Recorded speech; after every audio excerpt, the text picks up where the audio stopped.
So my name is Megan Thomas. I'm the interim president of Catalyst of San Diego and Imperial Counties, and my pronouns are she, her, hers. So happy to be speaking to you today, sitting here in the land that is the traditional and unceded territory of the Kumeyaay people, which I expect is similar for all of you, except perhaps Joan, who's in Ohio. I don't know if you know on which native land you are, Joan, but if you share it in the chat, I know we'd all love to hear. This is our spring connector with the corporate funders. As you probably know, Catalyst is the home to many a funder, philanthropic and investor, and our corporate foundations and corporate giving programs are among our most lively, active friends in the field. I'm really happy to be here with all of you today on this Friday.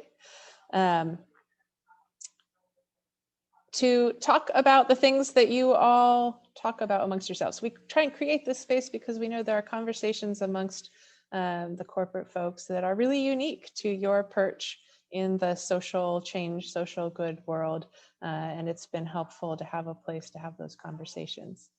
So I have a little bit of housekeeping to do. If you haven't yet, please drop your introduction, your name, your affiliation, pronouns in the chat box, and let us know what you're interested in learning today. And as the program goes on, feel free to drop some questions in there as well, so we can make sure we cover all of that of interest. Carlos is going to pop up a poll at the end of the session. Please do fill it out. It'll be real short, but it helps us continue to improve the sessions that we're bringing to you. And the topic today is going to be really fantastic.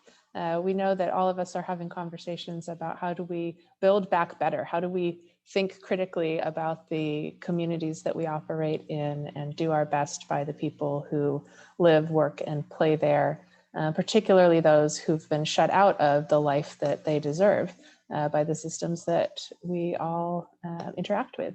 So I'm really very pleased to introduce our host and moderator, Sarah Boz. She is a board member at Catalyst. She is a great leader in our community. Nordson is the sponsor for this corporate philanthropy series in 2021, and we're so grateful for that. And she's going to introduce our speakers, say a few words, and I will hand it over to you. Sarah, thanks for being here. Yeah, thanks, Megan. Thanks everyone for being here. This series is so important to me and to Nordson. I think this is our third year sponsoring the corporate series because, a lot of us work as onesies in our offices all by ourselves.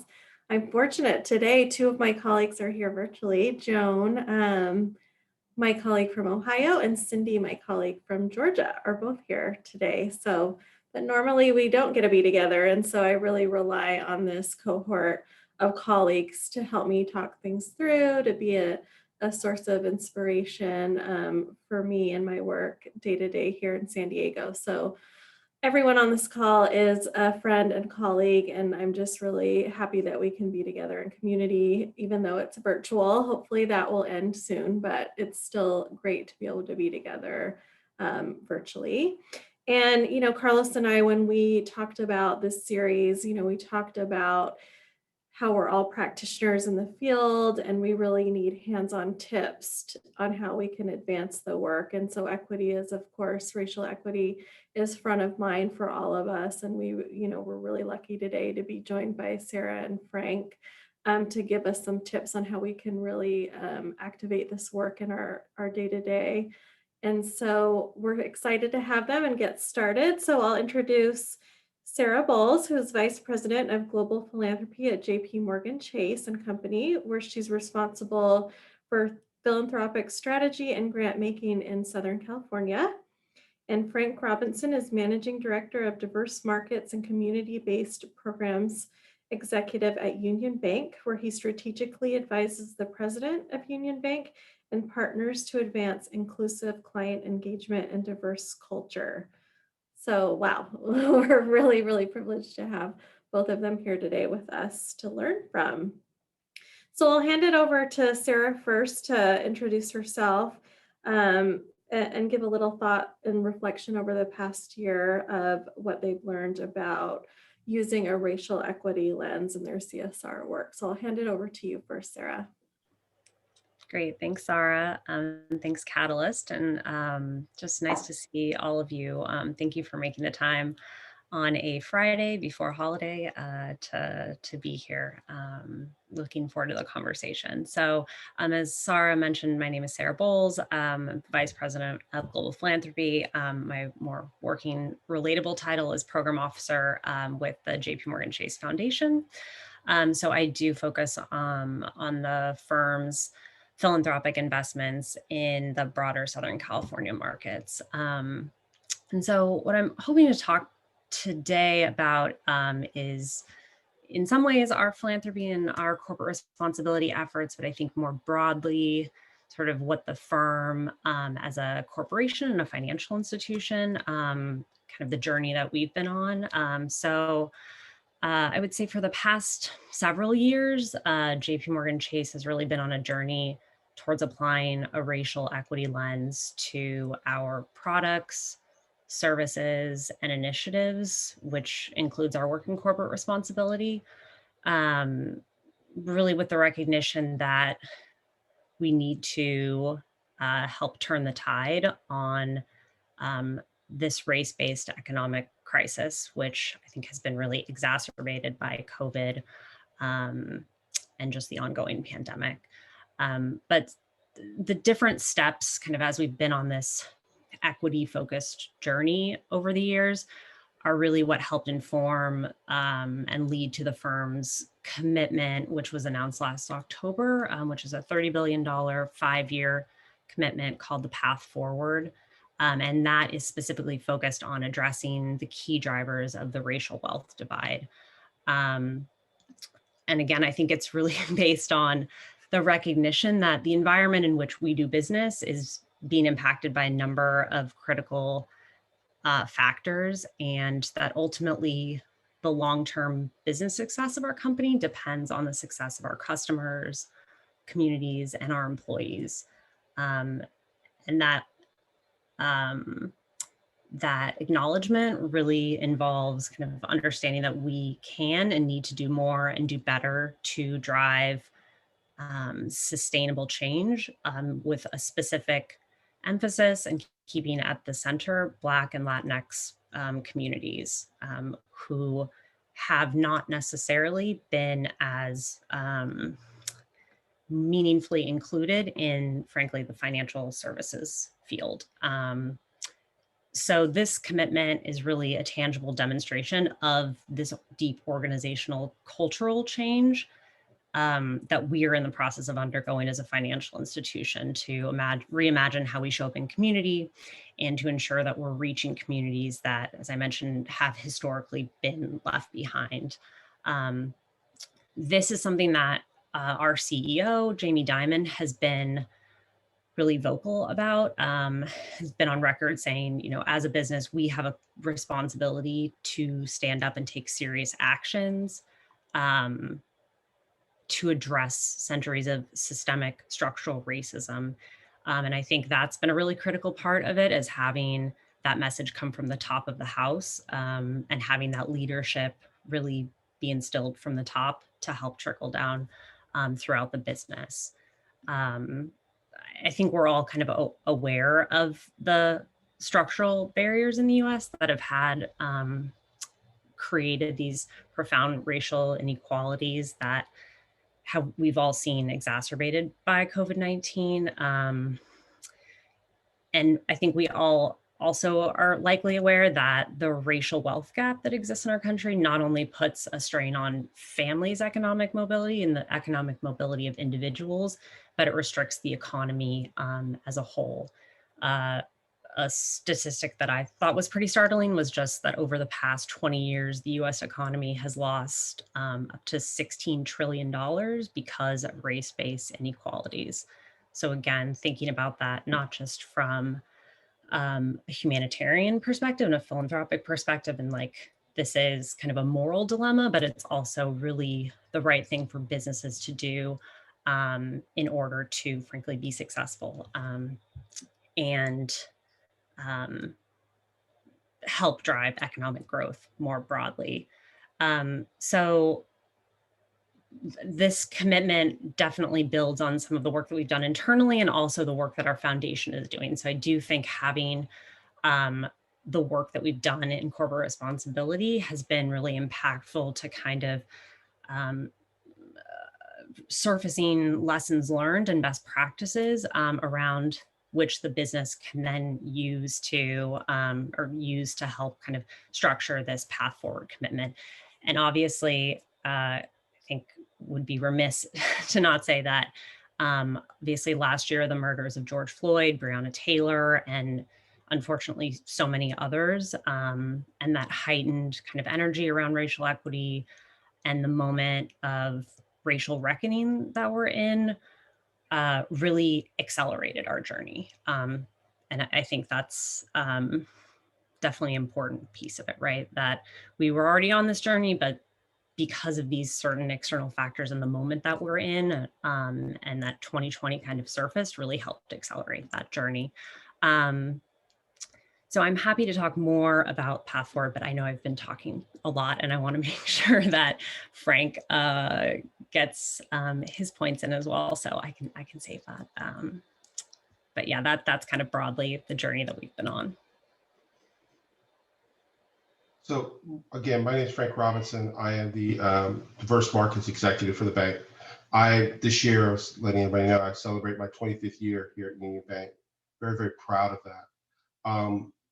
One of the things that, everybody is trying to figure out this diversity lens and trying to figure out what we can do to support communities. And banks need to take a real strong effort in this. I harken back to when I first took my job at the bank. My father looked at me and told him I was going to be a banker. And he said, And you have to understand, my dad is somebody who grew up in Baton Rouge, Louisiana, like I did. I'm from Baton Rouge. And he saw all the racial kind of injustice that was thrown on him. And he said, banks is where the best Black business ideas die in the parking lots of banks, because they will never offer us a loan. And my dad started to cry. And it's one of the few times in my life I've ever saw my father shed a tear. And it's emotional for me now because of just thinking about that. And my journey with this bank has been, and with all of us in financial institution, is to come to the understanding that banking is truly where you could get your dreams realized. A home ownership, helping your children start their college education. And a lot of that has been going away from people of color. And I myself, growing up in Louisiana, we were bused to a school that was notorious for having members of the KKK go to the school, and it was tough. And so I saw that and witnessed that. And what happened with George Floyd, what happens in America, I think banks are now understanding that they could be on the forefront of change. And so we have to figure out ways in which private and public partnerships can come together to really drive change, because we have systematic issues in our country that don't allow for that. So we have to do that. And I think with COVID, and then you have the racial injustice, and you merge that two together, it was a firestorm. But I think through the goodness of folks, goodness of organizations and banks, we're rectifying those issues. And I would love to have this discussion around how do we get that done? What things have we done? I mean, we started a community recovery program. We have a $10 million fund. You could go to it right now and apply if you're a 501c3, 501c6 organization that's looking at systemic changes around how do we go about doing that and working in partnership together.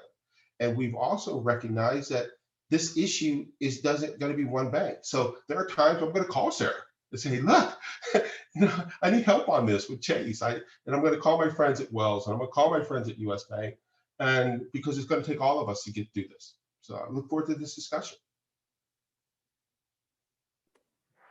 Thank you for sharing that. So we have some questions on kind of, how do we actualize this work in our day-to-day? So the first question I'd like you to talk through is, where can we start? Where can we begin in regards to centering racial equity in our work? If say if it's not coming from the top of the house, if we're building this up from the bottom. How can we start the small steps, the day-to-day activation of this work in our corporate responsibility roles? May I ask, sir, is that question directed to the internal aspect of that company or externally for the community? I'd say both. I think that we play significant roles in both regards, in creating cultural change within our companies and in our communities at large. I think we hold a unique position in our roles. So if you could speak to both, that would be amazing. Well, Sarah, if you don't mind, I'll just jump in real quick. Love that, yeah. So I think the first thing is you look at the business case. What is a business case for diversity? So when you look at, in my world, it's also about wanting to belong to an organization. I've been, like I said, I just celebrated 25 years. Do I feel like I truly belong? I do, but a lot of my colleagues don't. So here's what happens. When you don't feel like you belong to an organization, productivity goes down 30%.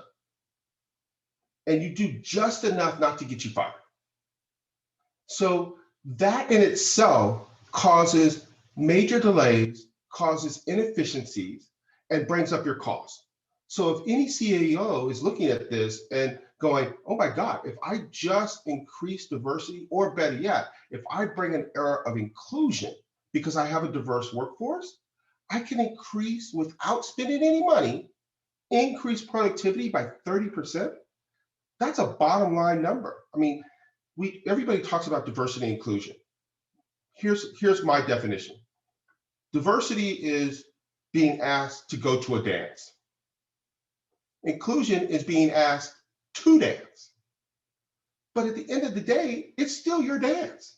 It's your music, it's your venue, it's your decorations. I wasn't included in that. When I feel like you're inviting me or I am inclusive in that, I'm going to get on the dance floor. Because why do you see most folks who are, if you go to a party, they kind of gravitate towards the wall? Because they didn't feel like they really truly belonged. So when you can get there, it's like the old saying, I'm dancing in front of the mirror like nobody's watching. So when you can get to that point, that's your productivity. So that's on the internal side. Externally, if you look at the state of California, 63% of the folks that are in the state of California are from multicultural communities. You're not taking advantage of the opportunity of banking those individuals, doing business with those individuals, and the next 5 to 10 years, that number is going to get even higher. So if you're thinking in the next 20 years, my company is not going to make it, I'm just going to put it out there. If you're thinking that if you're not doing business with diverse communities, your business will fail, just flat out. Just go as bottom line as that. Oh, it's not going to be hurt by 10%, 20. No, you're going to fail. So when you look at it from a business case, internally and externally, you need to figure out, how do I get my folks to belong to the organization, to whereby they're an active participant, they feel enthusiastic. I don't have a job. What I do for this bank, it's a vocation. I love what I do, right? So when you get your folks involved in that, that's where you're going to get that belonging. You get your productivity that side. Externally, just look at the numbers. You got to move in that direction. And there's a lot of ways in which you can get that done. When you put up a business case, you put that in front of your CEO, and put that in front of anybody else. And then there should be somebody in that company driving that for you. Yeah, totally echo what Frank shared. I do think there is so much evidence that makes that strong business case for why this is really important work that needs to be at the center of your organization. But I also think it's to kind of knit together that employee retention piece. It's things that increasingly employees really care about, how the organization that they work for is giving back to the community, is showing up in the communities that they live in. And so I think, it's obviously helpful and great if you have leadership that is really kind of, beating this drum. But I think looking for allies, as Sarah, you mentioned at the beginning, like a lot of us just kind of are our own island within our organizations and are really maybe the sole person or smaller group of folks doing this work specifically. But I think there's a lot of employees who are interested in volunteerism and kind of business resource groups that want to participate. And that is also a really helpful way to kind of harness that energy and build the case internally for why this is important. Yeah. And just on the negative side of that, when you increase diversity of thought, you also limit and mitigate what I call minefields. There have been comments that have been made by senior executives at corporations that have been hurtful, shameful, and they lack the diversity of thought within their board, within their organization, that never should have come out of their mouths. So when you have the true diversity, you have that diversity of thought to whereby that would never have been brought up. I think, and that's why you have what Sarah just said around this inclusive environment to whereby you have retention, hopefully promotion within those organizations. She spoke about ERGs, which are very, very vital. As somebody who started the ERG program for African Americans at Union Bank, one of the things that I find very important is to give back to my community. And when you have an organization that's truly behind you and supporting those things, whether it's supporting the United Negro College Fund or things of this nature, or going to an HBCU and speaking in front of students who maybe have the potential, or better yet, who aspire to join your organization, I'll never leave. They're going to have to kick me out of here. And that's the kind of organization you want to be a part of. And that, I think, lends to me, hopefully me being more productive and more efficient for this organization. And so I think that speaks to Sarah's point. Those are all amazing points. In your own work, as you've gone through the journey, what have you seen as limitations in advancing the work? What kind of roadblocks have you run into along the way, and how have you mitigated that?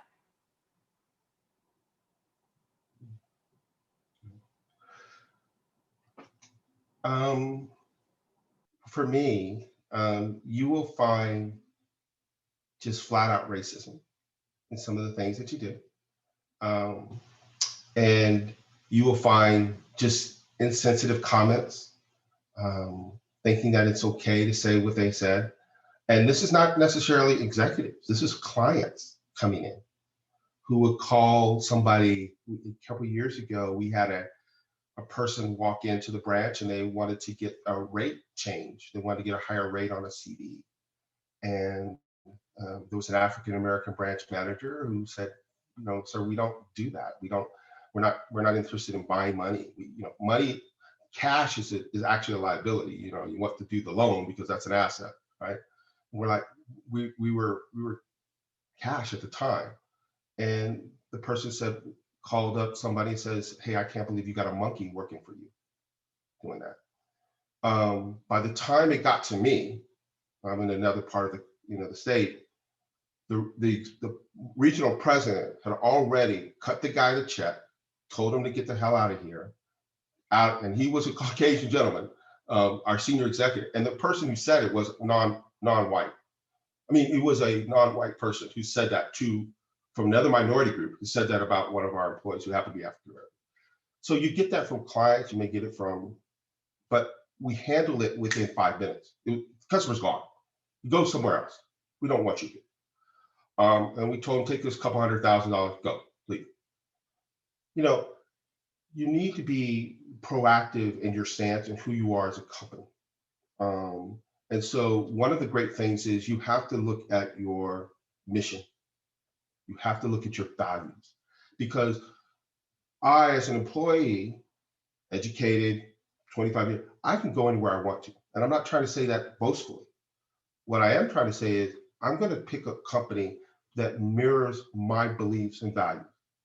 Because when I mention where I work to somebody, there should be a good connotation coming from my voice to that person, and they should have a good connotation about my organization.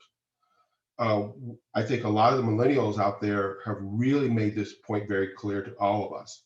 They're going to choose a socially based company to work for, and they're going to drive that, and unless you are really strong on that. So I think that it really has to come from that stand, and when you don't have that internally, you need to point that person in that direction and say, these are our values. It seems that you don't share those same values. You may want to go somewhere where they do. My dad has always said, push people where they're leaning. If they're leaning to go up, push them that way. If they're leaning out the door, push them that way. So I think that is critically important. You know, you have to match your values and look at your mission statement. And I keep a copy in front of me. So this is who I am. This is truly what I believe in. So I think that's, for me, is what I try and always gear towards, is the mission and the values of the organization. Do they mirror mine?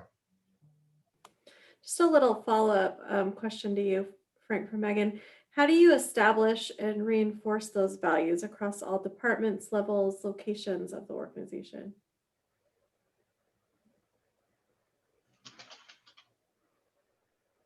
Sarah? Oh, is that to me or to Frank? Sorry. Oh, both of us. I think it was both of us. You can, yeah, both of you can go for it. Yeah, so I was kind of just to your first question around challenges, I think sort of twofold. So working in corporate philanthropy within a broader corporation has its challenges, which I'm sure is no surprise to anyone on this call. We could have a whole happy hour, maybe webinar about that. So, you know, as part of kind of the equity journey that I was speaking to earlier, several years ago, maybe 7 years or so, the firm really worked to refine our focus areas for where we direct philanthropic giving. So went from previously being kind of an inch deep and a mile wide strategy to being really more focused on kind of 4 key pillars, ones that really reflect what, you know, we do as a business and our core expertise, as well as where we saw opportunity to help drive inclusive economic growth.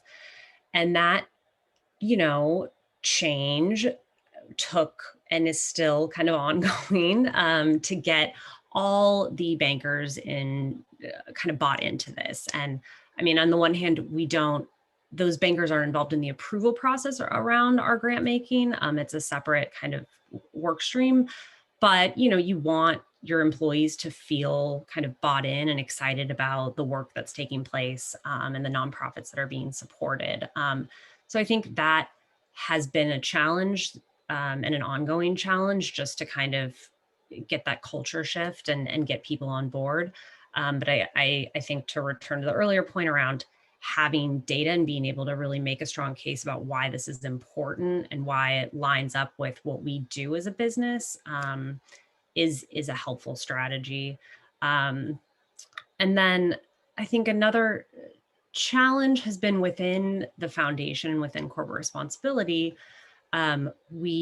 Because of our then focus on these 4 areas, I think we were starting to notice a tendency to get very focused on, like, this is a type of grant that falls within scope for, you know, the jobs and skills pillar, as an example.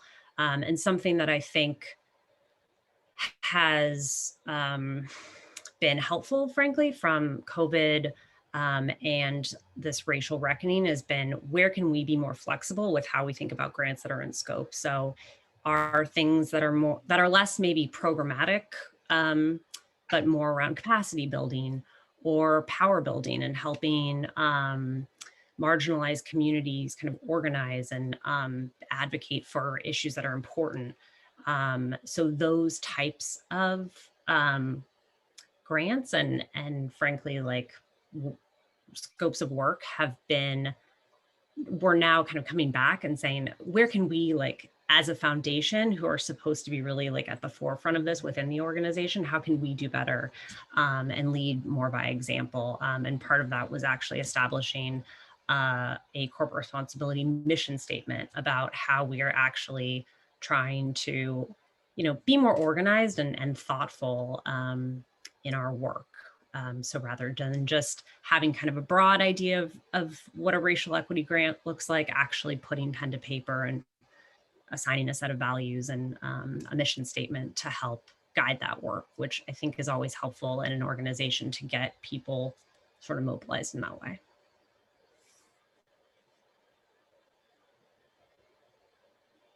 Sarah, I don't think we followed up on that follow-up question that you had. If you could repeat it, because I'm an old guy. So how do you establish and reinforce those values across all departments, levels, locations of the organization?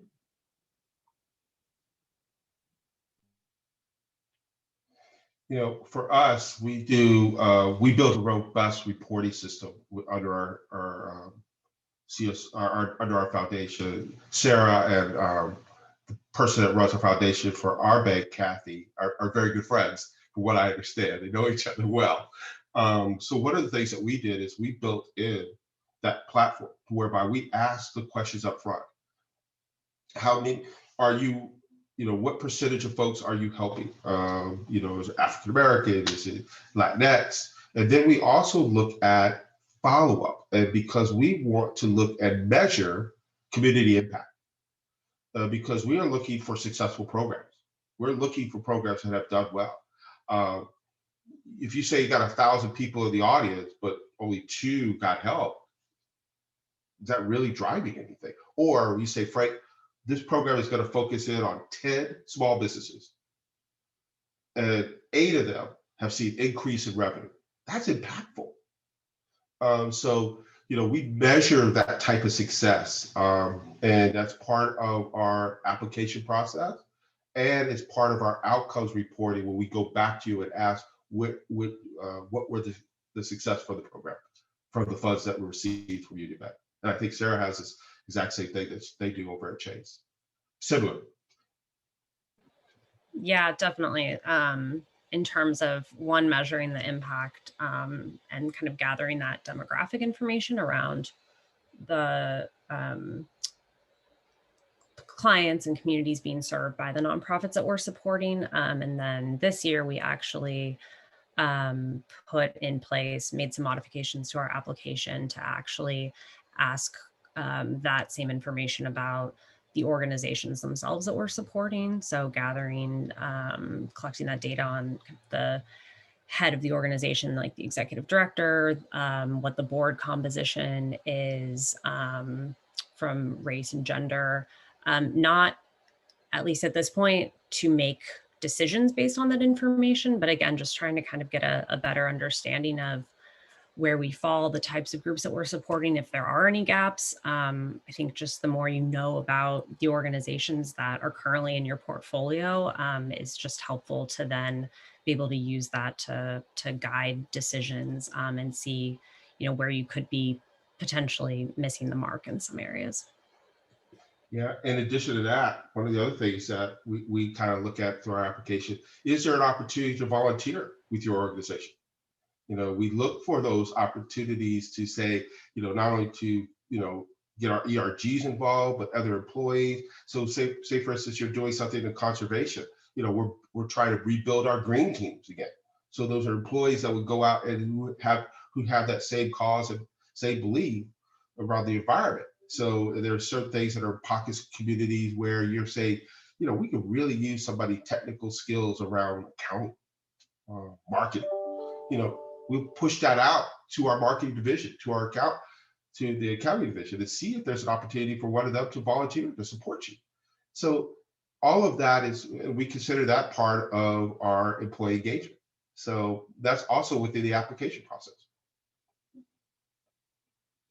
And Sterling was wondering if you report on those goals internally and externally.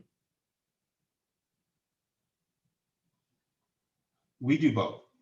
We look at how organizations are doing, but we don't look like individual reporting about this organization did this. We just look at it from, let's just say, around affordable housing or community impact, or we're doing something with education.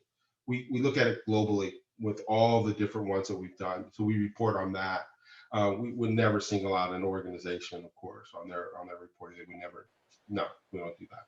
But we do report out, especially to our boss's boss, Sarah would know this, the OCC, and which is the Office of the Comptroller of the Currency. Of course, you know, every three to 5 years, we have to do a community recovery. It's called a CRA report. I'm thinking of our program that we have, and they do that every 3 years. So it's critically important from a regulatory aspect, but we certainly do report those numbers. Yeah, similarly, we externally report out more in the aggregate, and then internally have reports that we look at as a team that are more kind of drilled down. But yeah, as Frank mentioned, just all banks have to report through the Community Reinvestment Act, have, you know, our data on mortgage lending, small business lending, and just how we're showing up from the business side and reinvesting in the communities that we serve. So that's another kind of mechanism that we, as financial institutions specifically, have to follow. Great. Well, we're running a little short on time. We want to leave 10 minutes to break into. Are we still going to break into small groups, Carlos? Yes. Okay. So we just have a couple minutes. If anyone wants to unmute and ask one final question before we jump into small groups. Or Neville, did you want to share what you shared in the chat? Thanks, Sarah. No, I just, to this point about making it explicit and standing for the values and being mission driven and making DEI with an A, accountability, the fourth leg of that stool, frankly, and belonging at the epicenter of it all. I just put our statement of our way we want to show up and be viewed and valued both internally as well as externally. So it speaks to much of what both Frank and Sarah have been articulating. It's important to be super intentional about it, be very explicit and make it public to all your stakeholders, and then most importantly, behave into it. You know, and that will, you know, one of the great things is, and I say great, is the fact that our investors, people are holding us accountable for that. So they're looking at us and saying, who's on your board? How diverse is your board? How diverse is your senior leadership? And as we ask these questions to nonprofits, we're getting those same questions asked to us. And you know, you look at things like BlackRock and what they've said recently, not recently, but they've been saying it for a number of years now. They're not going to invest. I mean, you're now looking at NASDAQ saying you can't be on NASDAQ unless you're, you know, your board, not necessarily be on it, but they're going to look at you differently if your board is not diverse.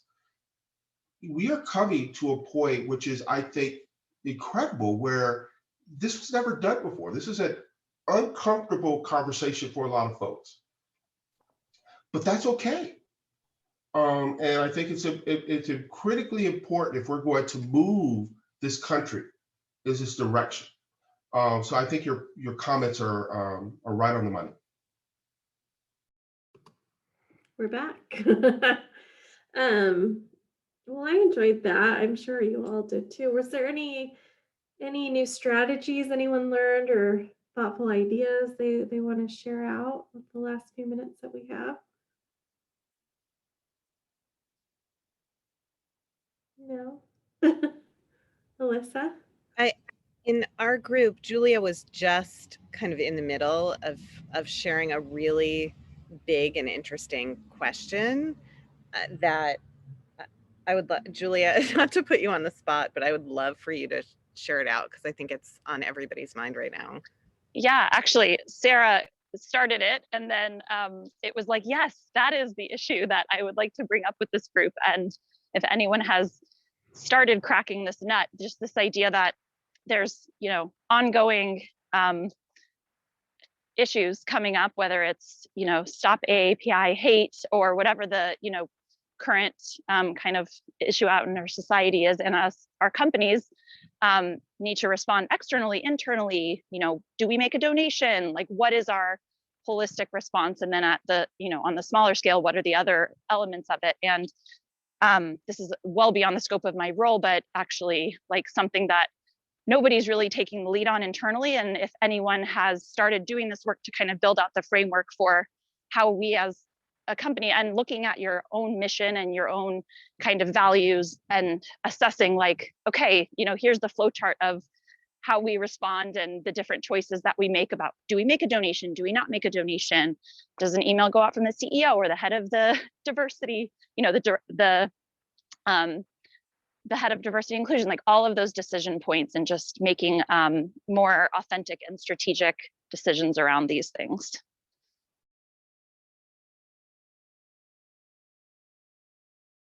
And based on the silence, maybe we're all trying to we're there out. too. We had the same issue when the recent horrible events. Do we put out a statement? Does our CEO put out a statement now? And we're in that weird zone where it's like trying to navigate with corporate communications and DEI and who does what, who initiates it. So we certainly don't have it solved either, but it is top of mind for us as well. Frank, did you want to say something? Yeah, so our CEO put out a statement, the president of the bank put out a statement. We are right now in the process of working with organizations like Asian Americans Advancing Justice. And they have what we think they call bystander guidelines and training. So what do you do as a bystander if you see something like this? Distract them, document it. They call it, I think, the 5 Ds and all of these sort of things. And we're not only going to put a grant together to help support that so everybody can do it, and a lot of our Asian community partners are going to be involved in that, but we want to have our employees go through that same training. So we're bringing that inclusive kind of thing to them because we don't want to see that. I mean, it was disturbing to see that thing in New York where that lady got beat, and then to have the doorman close the door and do nothing. That was as disturbing to me as anything. So we're going to make sure that our folks are well trained, because that documentation could be anybody, Asian, African American, Latinx, and we want to make sure that we're part of that process to say we're going to document this so it doesn't happen, and then to hopefully it doesn't materialize to a point where this person is really physically hurt. So a lot of things in that space, and I think it's incumbent on every one of us to get that done. So that's what we're working on here.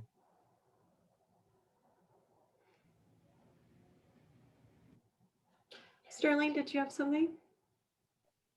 I just put it in the chat. I know that we're over, so I didn't want to take up too much time. But one thing that's come up for us at ResMed is so we have D&I, we have our diversity director, who's absolutely amazing. She's really great. And then I'm running our corporate giving and social impact stuff. And obviously those things overlap quite a bit, and we talk every week, but when you're thinking about how are we reacting to each of these different crises that are happening, and unfortunately will continue to happen, I think, especially in America right now, I wonder if we could set up a session maybe in the future in programming on like how do you bridge those two kind of departments in a corporation and like really maximize strategy between those two teams, right? Because sometimes it's kind of a question of, at least for me, this is what comes up, like who owns that, or how should we really think about partnering? How much of this is something corporate giving should drive? It's something I guess I would find helpful. I'd be curious to know if anybody else would find that type of session helpful. Yeah, totally. Okay. Carlos, you have your next session planned. Your work is done. And I guess maybe we could talk more about that. Carlos, if you want to talk more about like what that could look like, or if you want people hosting that or anything, I don't know. So Perfect. Thanks, Sterling. Well, we're over time now. We have an evaluation poll that I'm reminding everybody about. And it should pop up for you now. So just quickly take that, and then we'll say goodbye.